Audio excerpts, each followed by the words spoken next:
graça. Amém.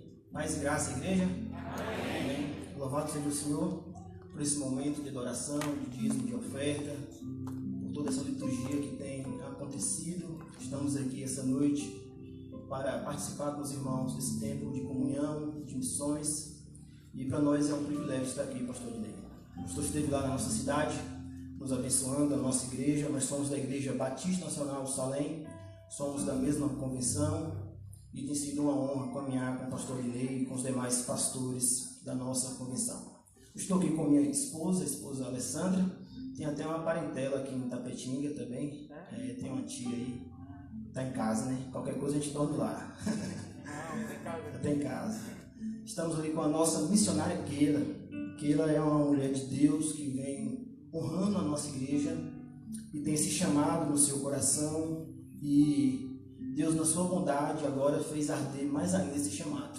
Que esse chamado possa estar se cumprindo, que o Senhor possa estar abençoando a vida dela, a vida de Djalma, está conosco também, o seu esposo e o seu pai, Edu. Cadê Edu? Está ali atrás. Toda a família está aqui, e é uma família missionária, queridos. Quando nós chamamos eles para evangelizar, pregar o evangelho, eles não se hesitam em anunciar o evangelho. Eu sou o pastor Lenço e estamos aqui essa noite para apregoar e anunciar a palavra do Senhor com muito temor diante de Deus. É uma responsabilidade muito santa que nunca nós podemos perder. O medo santo de anunciar a palavra do Senhor. Estava vindo ali de passageiro e fiquei um pouco enjoado. Falei, Jesus Cristo, será que vai dar para pegar a palavra? Tomei um Doflex, Deus já renovou, estamos prontos para anunciar o Evangelho de Cristo em nome de Jesus. Quero que você abra a sua Bíblia no Evangelho segundo escreveu o Dr. Lucas. Vamos colocar de pé em reverência à palavra do Senhor. Segundo o Evangelho escreveu o Dr. Lucas, segundo escreveu o Dr. Lucas, capítulo 3.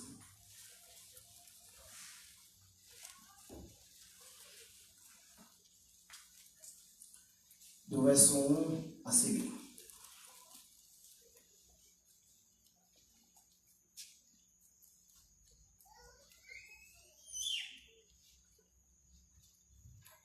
Amém? Vamos ler. No 15º ano do reinado de Tibério César, sendo Pôncio Pilatos governador da Judeia, Herodes, tetrarca da Galileia, seu irmão Filipe, tetrarca da região da Itureia, e Traconites, e Lisânias, tetrarca de Abilene, sendo sumos sacerdote Anás e Caifás, a palavra de Deus veio a João, filho de Zacarias, no deserto. Ele percorreu toda a região nas mediações do rio Jordão, pregando o batismo de arrependimento para a remissão de pecados, conforme está escrito no livro das palavras do profeta Isaías.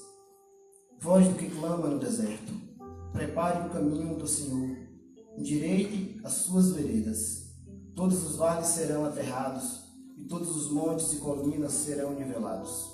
Os caminhos tortuosos serão retificados, e as estradas irregulares serão aplanadas, e toda a humanidade verá a salvação que vem de Deus.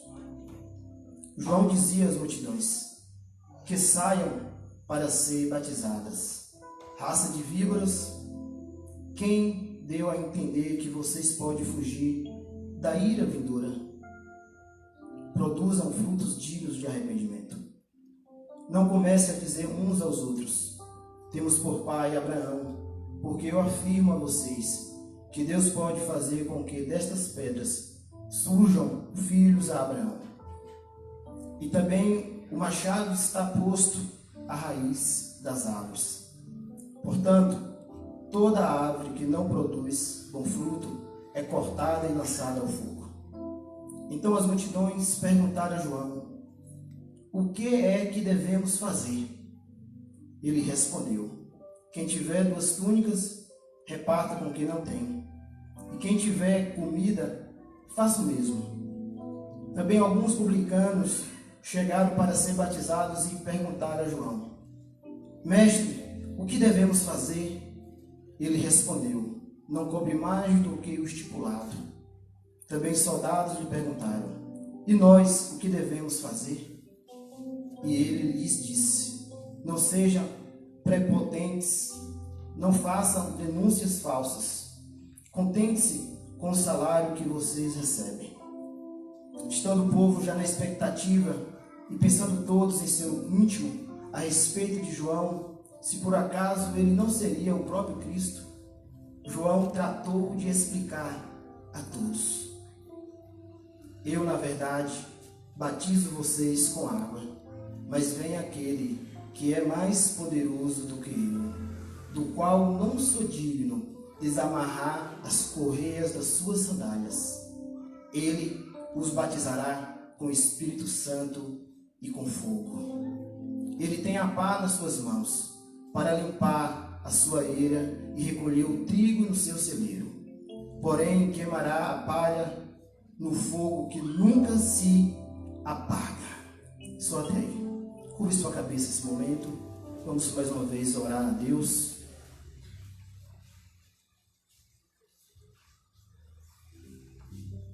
Senhor, eu quero te adorar, meu Deus, por esse momento que nós lemos a Tua Palavra. Estamos diante do Deus Todo-Poderoso, que tem resposta do céu para as nossas vidas e para a nossa igreja. Estamos vivendo um tempo singular no mundo, onde nos faltam muitas respostas. Mas a Tua Palavra, Senhor, tem resposta ao nosso coração e à nossa alma. Alimenta a nossa vida, Senhor. Alimenta o nosso coração. Essa pessoa que entrou aqui indagando sobre a vida, sobre as circunstâncias, fala também esse coração, Deus. Nós somos carentes da Tua presença. Que o Teu poder recaia sobre nossas vidas e sobre essa igreja. Nós abençoamos esse povo em nome poderoso de Cristo Jesus. Amém. Podem sentar, queridos. Amados, para entendermos um pouco daquilo que foi lido, preciso relatar um pouco para vocês sobre o contexto que estava inserido esse profeta de grande renome, de grande patente, um homem que marcou a sua geração e a sua época.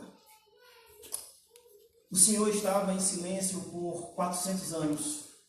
Deus não tinha uma voz profética, não usava um homem como profeta de forma íntima e contundente.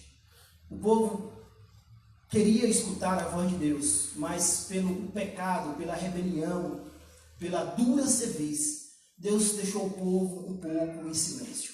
Se tem uma coisa que nos machuca como cristãos, como seres humanos, é o silêncio. E o silêncio, ele é terapêutico. Deus estava trabalhando, estava transformando um povo.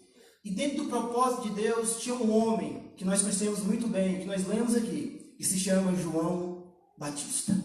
Toda a Bíblia, ela vai ter um intervalo aí entre Mateus e Malaquias, ela tem uma página em branco. Toda a Bíblia, você pode olhar lá na sua casa ou mesmo aqui na igreja.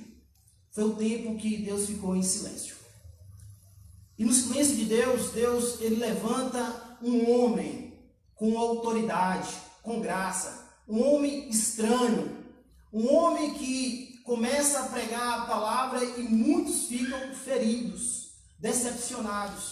Mas a sua pregação, a forma de ele falar, atraía as pessoas. João surgiu com essa voz profética, com essa voz contundente, com essa voz que começou a abalar as estruturas religiosas, as estruturas econômicas, aquele povo que estava cego, estava perdido. Deus levanta um homem para mostrar que ele é Deus e que ele governa quem ele quer, da forma que ele quer, e ele fala da forma que ele bem entende. E levanta João Batista, um homem que se vestia de forma diferente, que falava de forma diferente, que tinha uma alimentação diferente, que era costumeira dos judeus e do povo gentil. E Deus, com muita graça, esse homem ele é usado para ser uma voz profética. E Jesus diz que como profeta não houve ninguém igual a João Batista. João, ele é o último profeta que o Novo Testamento vai dizer: depois de João Batista não tem mais profeta. só apóstolos, só discípulos de Jesus. A voz profética, de forma mais singular, se encerra em João Batista. E o cenário que João Batista é levantado, queridos, ele foi levantado diante de uma igreja em Jerusalém que estava corrompida. Na igreja de Jerusalém existiam dois sumos sacerdotes, Anás e Caifás. Pela lei levítica, não poderia existir dois sumos sacerdotes, apenas um. Ou seja, a religião, o templo estava corrompido. E para completar ainda o escândalo que estava acontecendo na igreja, o que existia por trás daquilo era uma parentela governando Jerusalém e o templo. E quando a igreja se corrompe, quando a igreja se perde, quando a igreja perde o seu propósito, o seu chamamento, a sua visão missionária, Deus levanta a voz profética para colocar a igreja no trilho e no rumo de Deus. E o Senhor começa a confundir aquele povo. E a Bíblia fala, quero que você veja comigo, no verso 3, onde nós lemos no capítulo 3, que diz que ele percorreu toda a região nas mediações do Rio Jordão, pregando o batismo de arrependimento. João, ele foi levantado com essa voz profética para pregar o batismo de arrependimento. O verso 2 diz que a palavra foi até o deserto ao encontro de João Batista. Que palavra é essa? A palavra de Deus.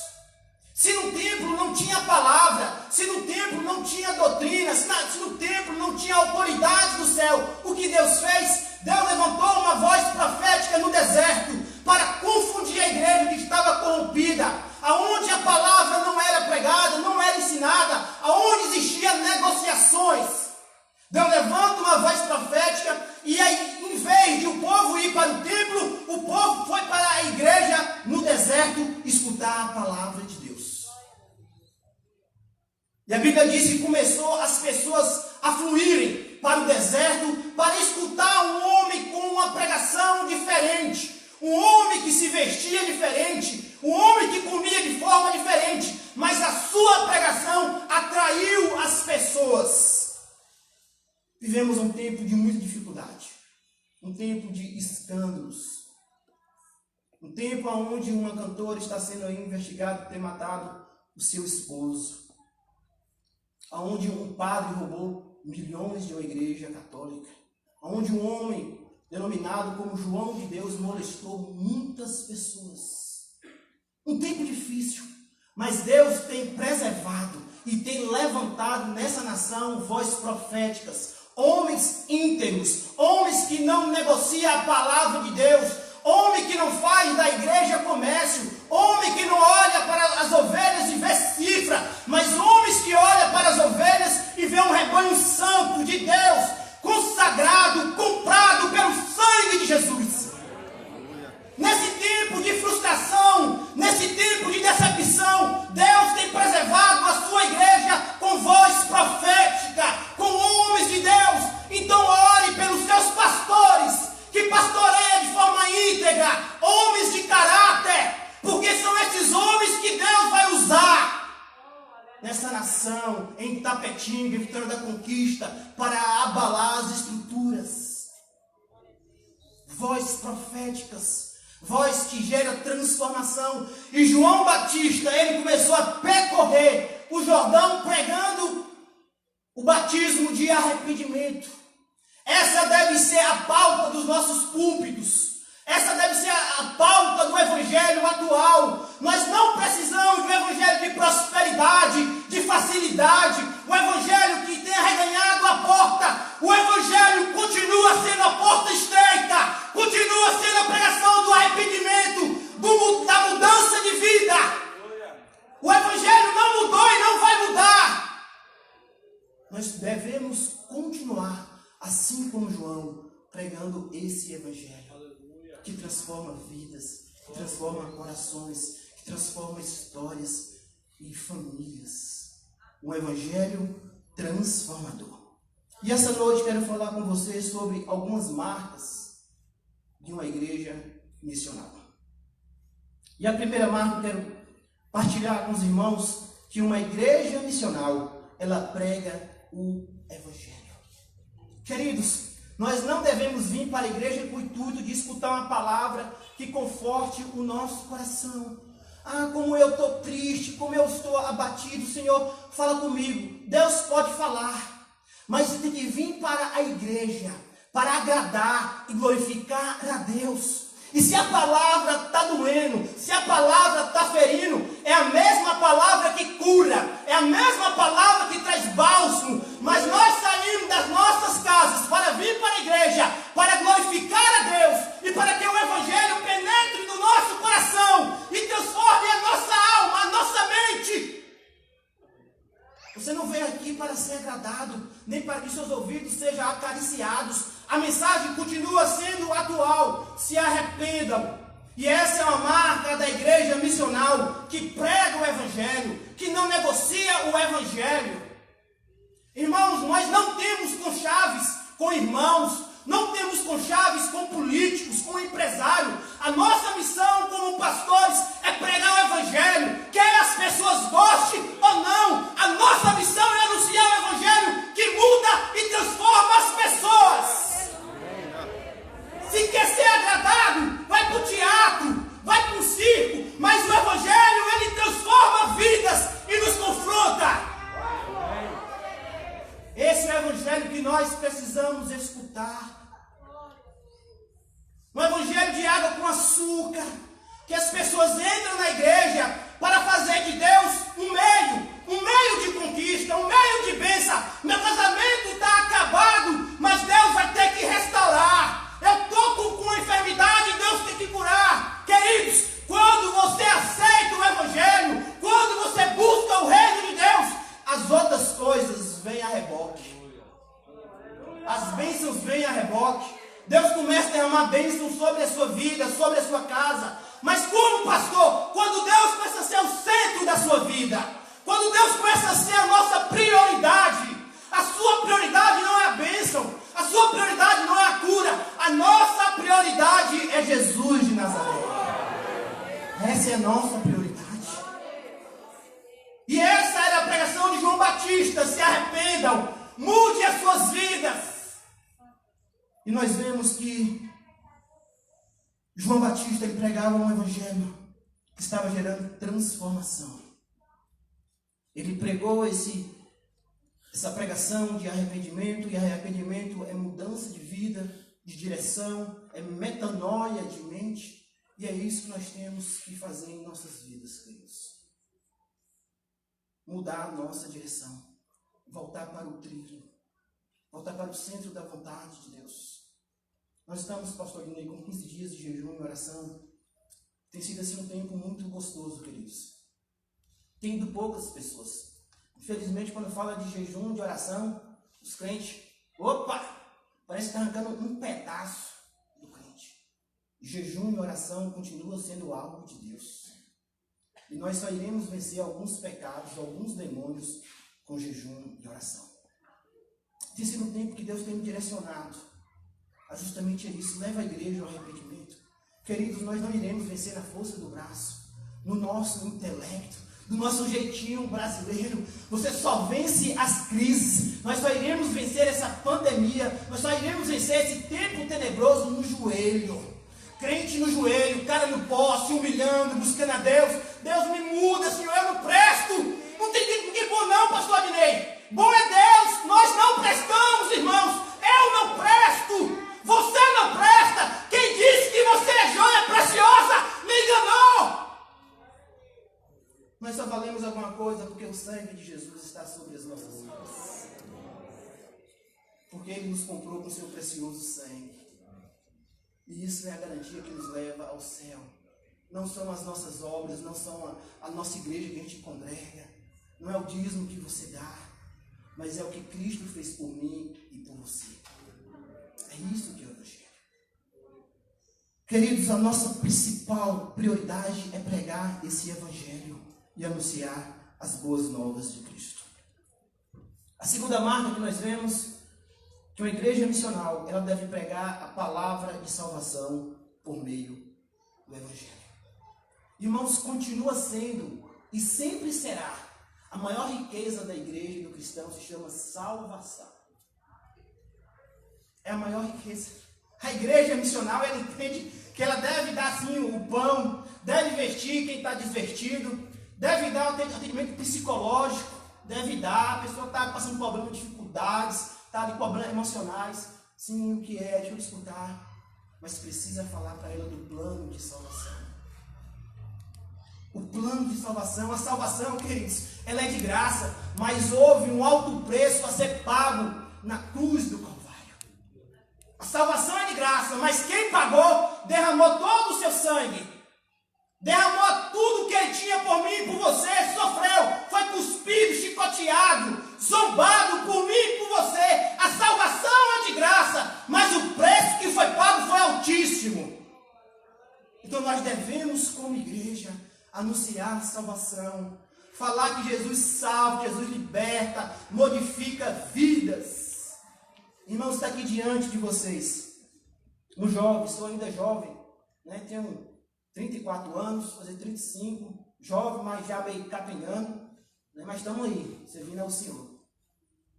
Mas entrei na igreja, queridos, com 21 anos, a um convite de um amigo, com a vida toda destroçada, com o coração cheio de ódio, com amizades extremamente errôneas. Estava indo para o caminho do crime, já andava armado, marcado pelo ódio da vida, com vontade de vingança. E a palavra foi pregada naquele culto. E aquela palavra ela começou a ministrar o meu coração. E eu fui sentindo algo estranho no meu coração, na minha alma. Eu falei, oxe, algo está errado. Já eram os demônios, né? Tinha muito demônio no corpo. Os demônios começaram a sentir o poder da palavra. E o pastor pregando, anunciando o evangelho. E eu me lembro, queridos, que quando anunciou o final do culto e perguntou, quem quer aqui aceitar a Cristo? Eu queria ir com a mente, mas as pernas não iam.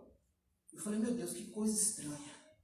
Mas quando a palavra ela entra em nossos corações, quando a palavra penetra a nossa mente, ninguém pode resistir à palavra de Deus. Eu me lembro que o pastor perguntou, quem quer aceitar a Cristo como seu Salvador? E eu querendo aquele presente de salvação. Pela terceira vez, ele, quem quer aceitar a Cristo? E ninguém foi, e eu também não fui. Ele deu a bênção apostólica, mas eu já estava sendo fisgado pelo Senhor. Como é de costume, agora não está dando para ficar, mas os crentes ficam na porta da igreja, né? Batendo aquele papo de comunhão, botando o papo em dia, e etc. E os irmãos ficaram na porta da igreja e o pastor também. Eu sei que eu estava subindo para minha casa, foi tão forte, falou assim, desce, procura o pastor e aceita eu como seu Salvador. Irmãos, eu voltei em pranto, falei, pastor, eu quero esse Jesus que você pregou. Ele falou, meu filho, eu vou orar por você, você vai confessar os seus pecados, aceitar Cristo como seu Salvador. Irmãos, quando ele botou a mão na minha cabeça e orou por mim, e eu aceitei a Cristo, foi como se um peso saísse da minha vida. E o presente da salvação entrou no meu coração. Eu me prostrei diante de Deus e falei, obrigado, Senhor.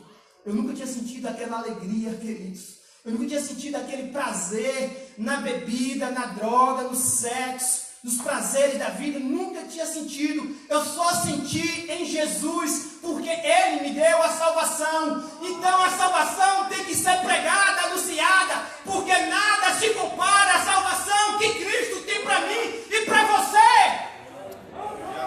Nada se compara. E a partir daquele dia, a salvação que entrou na minha vida, transformou a minha vida por completo. Entrei na igreja, cheio de brinco na orelha, com ódio no coração, na 7ª série. Deus falou assim, você vai ser um pastor. Falei, Deus, mal sei falar, como você é um pastor, Deus? Você vai ser um pastor. E a palavra começou a arder no meu coração. A palavra começou a me transformar, me santificar, me regenerar. E eu comecei a ter desprazer no pecado. É isso que o Evangelho faz. E essa era a pregação supletivo. Supletivo, sabe como é que é, né? Em 2 anos você se forma. Na tora, na marra. Fiz uma prova lá, fui da 7ª para o 1º ano. Depois fiz outra prova, fui do 1º ano para o 3º. Diplomado. Falei, agora eu entro no seminário. Em 2 anos, pastor, terminei os estudos. É uma mágica. Mas foi. Vontade de estudar, de conhecer a palavra de Deus, irmãos. E aí o coração começou a arder para fazer o seminário. Falei, pastor, eu quero fazer o seminário, pastor. Eu amo a palavra de Deus, pastor. Oh, meu filho, amém por isso. Mas agora a gente não temos condições, a igreja está passando por um momento difícil, de pagar o seu seminário. Falei, pastor, não tem problema. Eu vou fazer o seminário e eu vou pagar. E eu trabalho na minha padaria.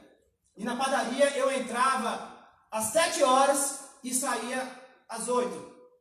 E eu em oração, Deus, falei, Deus, se o Senhor falou que eu vou para o seminário, o Senhor vai abrir uma porta para mim. Cheguei no outro dia, irmãos, com a carteira de trabalho no bolso, cumpri o meu plantão, falei para o meu patrão, falei, ó, hoje encerra aqui o meu ciclo na empresa. Ele não consegue entender. Está aqui minha carteira.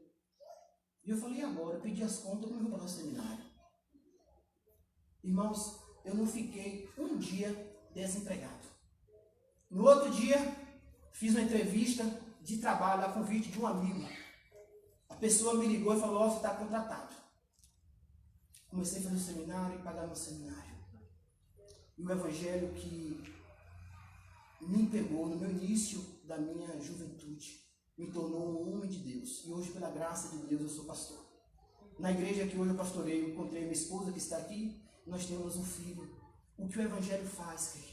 O que a salvação produz em nossas vidas é algo incomparável. E é isso que nós devemos anunciar, a palavra de salvação para as pessoas. Devemos pregar sobre a salvação. A salvação é o melhor presente que o homem pode receber nessa terra. Não é cura, não é milagre, isso é importante, mas a salvação é o melhor presente que nós podemos receber. Marca 3 da igreja missional, ela produz transformação na sociedade. Irmãos, aonde o evangelho chega, ele transforma. E ele não transforma apenas o indivíduo, ele transforma a sociedade por completo. Aquele homem que bebia, que espancava a esposa, que roubava, que mentia, ele não vai fazer mais, por quê? Porque o evangelho transformou o seu coração e a sua vida. E com isso transforma a sociedade. E essa era a pregação de João Batista. No capítulo 3, verso 7, ele diz: João dizia às multidões que saía para ser batizadas por ele, raça de víboras, quem lhe deu a ideia de fugir da ira que se aproxima? Dei frutos que mostrem o arrependimento. Não comece a dizer a si mesmo: Abraão é nosso pai, pois eu lhes digo que desta pedra Deus pode fazer surgir filhos a Abraão. O machado está posto à raiz, toda árvore que não der bom fruto será cortada e lançada ao fogo.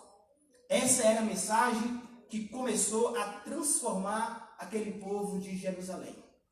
A palavra de arrependimento, a palavra de mudança de vida, de atitude. E o povo começou a fluir ao deserto. E o discurso de João Batista é: o que vocês vieram procurar, raça de víbora? O que os induziu a vir escutar a minha pregação? A pregação de João Batista não acariciava os ouvidos, mas transformava o coração e a sociedade. E é essa a mensagem que a igreja e você deve pregar. A mensagem que transforma vidas, famílias, casamentos e a sociedade. E essa era a mensagem que João pregava. Está se aproximando o dia de o Senhor vir com seu fogo, e aquele que não estiver diante de um arrependimento será separado como palha e será queimado.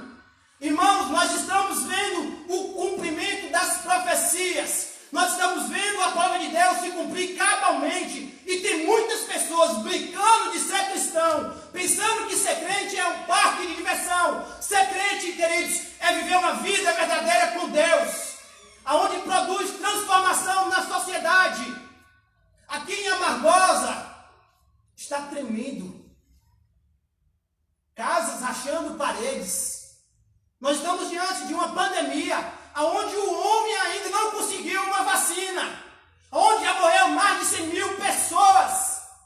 E tem muitas pessoas brincando de ser cristão.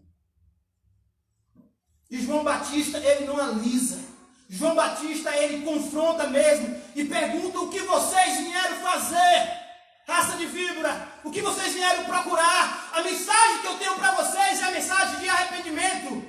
E a mensagem que eu tenho para você e para mim essa noite é: se arrependa, porque Jesus está voltando. Se arrependa, porque o Senhor vai arrebatar a sua igreja. Se arrependa, porque os sinais estão se cumprindo. Se arrependa, porque Deus está cumprindo todas as suas profecias. É tempo de nos arrepender, queridos. Não é tempo de enganarmos a ninguém, e muito menos a Deus, que nós não podemos enganar. É tempo de nos arrepender e falar: Senhor, transforma o nosso coração, Senhor, transforma a nossa mente. Nós não podemos ser como nós somos. Nos transforma, muda o nosso ser, muda o nosso caráter. Queridos, eu não sei como tem cristãos, irmãos, que entregou sua vida a Cristo, mas nada mudou. O cara continua dissimulado, mentiroso, enganador, compra não paga, mau caráter. Na igreja é uma coisa, na casa é outra. Irmãos, que Deus transforme os nossos corações, que nós possamos parecer com os discípulos de Cristo. O Evangelho transforma a sociedade. Que esse Evangelho venha transformar Itapetinga através da sua vida. Que esse Evangelho venha transformar a sua família. O machado já está posto. A raiz da árvore, toda árvore que não produz bom fruto, será cortada e lançada ao fogo. Cristo não terá piedade daqueles que têm brincado com o seu Evangelho. Irmãos, eu tenho um temor de pastorear a igreja, de olhar para as coisas do Senhor. Eu vejo crente brincando com as coisas de Deus. Não é tempo de brincar, queridos. É um chamamento de Deus para a nossa nação e para a nossa vida. A voz profética tem sido revelada pela palavra de Deus. Põe em ordem a tua casa, põe em ordem a sua vida. Põe em ordem. O Senhor está vindo buscar o seu povo e nós estamos brincando de faz de conta. Estamos brincando de ser cristão, botando nossa roupa de domingo e vindo para a igreja sem significância. Jesus lhe chamou para você ser um arauto do Evangelho e pregar essa boa, que é a salvação para as pessoas que estão perdidas. E essa deve ser a nossa mensagem. Quarta marca de igreja missional: pregue o Evangelho com poder. Pois não me envergonho do Evangelho, porque o Evangelho ele é poder de Deus. O Evangelho é poder. Aonde ele chega, ele transforma, porque ele é poder. É como se fosse uma bomba, uma dinamite. Aonde ele chega, ele explode as artimanhas de Satanás, o pecado. Que esse Evangelho do poder e que a marca da igreja missional possa transformar as vidas através do Evangelho. Em Atos capítulo 2, verso 37, nos diz assim: ouvindo eles isto, compungiram-se em seu coração e perguntaram a Pedro e aos demais apóstolos: o que faremos, varões, irmãos? O apóstolo Pedro, depois que foi cheio do Espírito Santo, ele começou a pregar uma mensagem, e essa mensagem estava tão banhada de poder, de autoridade. Da sua boca saía uma espada através do Espírito de Deus, e essa palavra começou a penetrar nos corações daquelas pessoas. E a palavra aqui, compungido, quer dizer, os corações ficaram esfaqueados pela palavra de Deus. Ninguém pode resistir ao poder de Deus. Ninguém pode resistir ao Evangelho, à palavra do Senhor. Quando a palavra chega, ela perfura o nosso coração e nós nos rendemos ao Evangelho e ao poder de Deus. Pregue o Evangelho com autoridade, pregue o Evangelho com graça, porque é esse Evangelho que transforma pessoas e vida. Continua transformando, continua salvando, continua fazendo coisas maravilhosas. E aquele povo ficou com o seu coração esfaqueado quando escutou o Evangelho. O doce Evangelho de Cristo produz em nossos corações esse desejo de arrependimento. E nós vemos aí em Mateus capítulo 3, verso 10, o que João Batista diz sobre esse Evangelho que é pregado com autoridade. O que devemos fazer então? Perguntamos, publicanos, perguntando os fariseus, perguntando aquele povo que estava perdido e cego. Perguntava às multidões. João respondia: quem tem 2 túnicas, reparta com quem não tem nenhuma. E que tem comida, faça o mesmo. Verso 12. Alguns publicanos também vieram para ser batizados. E eles perguntaram: mestre, o que devemos fazer? Verso 13, ele respondeu: não cobre nada além do que lhe foi estipulado. Então, alguns soldados lhe perguntaram: e nós, o que devemos fazer? Ele respondeu: não pratique extorsão, nem acuse ninguém falsamente. Contente-se com o seu salário. Irmãos, quando o Evangelho entra nas nossas vidas, o Evangelho produz justamente isso que aqueles homens começaram a perguntar a João: e nós o que devemos fazer? Se você tem 2 túnicas, dê uma para quem não tem. Se o cara está com frio, aqueça essa pessoa. Se ele está com fome, dê comida para essa pessoa. O Evangelho cria em nossos corações, queridos, piedade, altruísmo. O Evangelho cria em nós um coração generoso. Eu não sei como tem crente, irmãos, que não sabe ser generoso. O guarda-roupa está caindo, capengando, mas a roupa não cabe mais. Mas não, essa roupa aqui tem uma lembrança que no ano de 1985 marcou a minha... Irmão, se não cabe mais em você, libera essa peça de roupa. Abençoa outra pessoa, minha irmã, em nome de Jesus. Você já teve aí um filho, 2 filhos, a roupa está apertada. Libera essa roupa. Abençoa outra pessoa. Tem mulheres que têm 40 pares de sapato, mas não dá uma oferta missionária de jeito nenhum. O Evangelho tem que produzir em nós generosidade, queridos. Generosidade. Nós temos que ser generosos. Quem não tem túnica, eu vou dar a minha porque eu tenho 2. Eu tenho 2. Então você não vai ficar com frio. Se fulano está com fome, não vai passar fome, porque eu vou dar comida. A igreja missional tem a marca de ser generosa, de ter amor. Nós só seremos conhecidos como discípulos de Jesus quando nós mostrarmos amor. A marca da igreja de Cristo é amor. E essa igreja tem essa marca, mas precisa ainda mais crescer no amor, ainda mais ser generosa. Quem não é, tem que ser, porque o Evangelho de poder transforma os nossos corações. E começaram ali a fluir também outras pessoas, como os publicanos, que também vieram para ser batizados. Publicano era a pior espécie que tinha. Os judeus tinham uma raiva dos publicanos. Os publicanos era aquele que cobrava imposto sobre o povo judeu, que não tinha negociação. Zaqueu era um desses. E os publicanos perguntam: e nós o que faremos, ó mestre? E ele responde: não cobre nada além do que é estipulado. Não cobre nada daquilo que é estipulado além, apenas o que é justo. Irmãos, nós somos convidados a ser justos. Tem crente querendo levar vantagem em tudo. Querendo ser melhor que todo mundo em tudo. Porque eu canto melhor, porque eu prego melhor. Irmãos, nós somos convidados a ser justos. E a nossa justiça diante de Deus é como trapo de imundícia. Não vale nada, queridos. Não vale nada. Então o mínimo que nós podemos ser é justos. Nós vemos aí que começaram também a fluir soldados. E nós, o que devemos fazer? Vocês, se contentem com o seu salário. Não suborne ninguém, não explore ninguém, mas seja um soldado exemplar. Nós somos convidados por Cristo Jesus para ser essa igreja missional. Uma igreja que dá exemplo, uma igreja que demonstra amor, uma igreja que cuida, uma igreja que acolhe, uma igreja que ama, que é generosa, que apoia missões, que ora por missões, que prega o Evangelho a tempo e fora de tempo. Essa é a igreja missional que nós devemos ser. Transformados, modificados. Hoje eu tenho assim um dos orgulhos que eu tenho, não em termos de presunção, mas os meus amigos falam: rapaz, esse cara foi transformado por Deus. Esse homem pensa um cara que era tribulado, que tinha coisa ruim no corpo. Jesus pegou esse cara e transformou. Esse é o meu orgulho de saber que Jesus, ele me transformou. Esse também deve ser o seu orgulho. Jesus te transformou. Ele transformou para você transformar a sociedade e outras pessoas. Tem gente que não prega o evangelho para ninguém, não convida ninguém para vir na igreja. Irmãos, nós temos que mudar.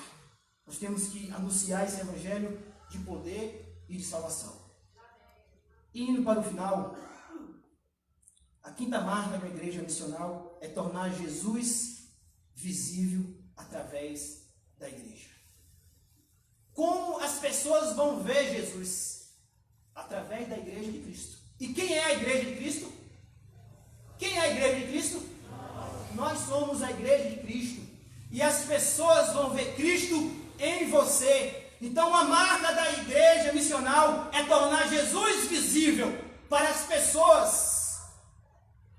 Que as pessoas possam ver Cristo em você, em mim. E que as pessoas possam perguntar: que brilho é esse? Que alegria é essa? Que amor é esse? E as pessoas vão ver que Cristo, ele habita. E você, através da igreja de Cristo, tem tornado esse Cristo visível.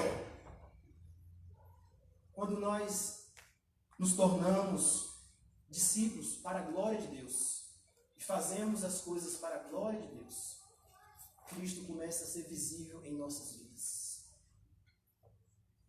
Que as pessoas possam ver Cristo na sua vida. Quero finalizar com um breve testemunho de uma senhora que tinha um esposo alcoólatra. Esse esposo chegava da rua no trago. Muitas vezes ele tinha prazer, queridos, em vomitar na sua cama.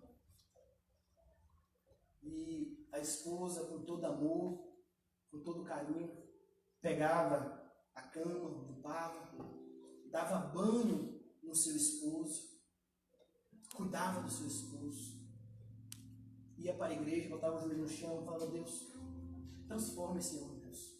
Eu não estou aguentando mais. E assim foi muitos anos. E aquela mulher, com sabedoria e com graça, sempre amando o seu esposo, lutando pelo seu casamento. Ela sabia que Deus tinha promessa. Ia para a igreja, chorava, lamentava: meu Deus, eu não aguento mais. Mas vinha uma palavra e fortalecia ela. E ela continuava cuidando do seu esposo e lutando pelo seu casamento. Certo dia o homem chegou sóbrio em casa. Ela falou assim: meu querido, vamos para a igreja. E ele resmungou assim: negócio de igreja, negócio de pastor. E ela estava se aprontando, se maquiando. Ela viu o esposo entrando para o banheiro, tomando banho. Ele botou uma roupa diferente. Falou: querida, hoje eu vou para a igreja. E entrou em um culto assim como esse. E a palavra foi pregada. Os louvores foram cantados. No final do culto, aquele homem recebeu um convite para ser aceito por Cristo. E ele levantou da sua cadeira e veio correndo para o púlpito e falou: eu quero aceitar esse Jesus que foi pregado. E se prostrou diante do púlpito. A esposa não aguentou, se prostrou em lágrimas, de alegria, de extase, sem acreditar. Falou: meu Deus, eu não estou acreditando. E foi para casa com seu esposo, outro homem. Se passou um tempo, esse homem se envolveu com as coisas de Deus, com o reino do Senhor, começou a pregar o evangelho, ser um discípulo de Jesus. E ele pediu uma oportunidade para o pastor. Falou: pastor, eu quero uma oportunidade. O pastor falou: pode vir, querido. E ele falou: eu convivia com Jesus. Eu via Jesus na minha esposa.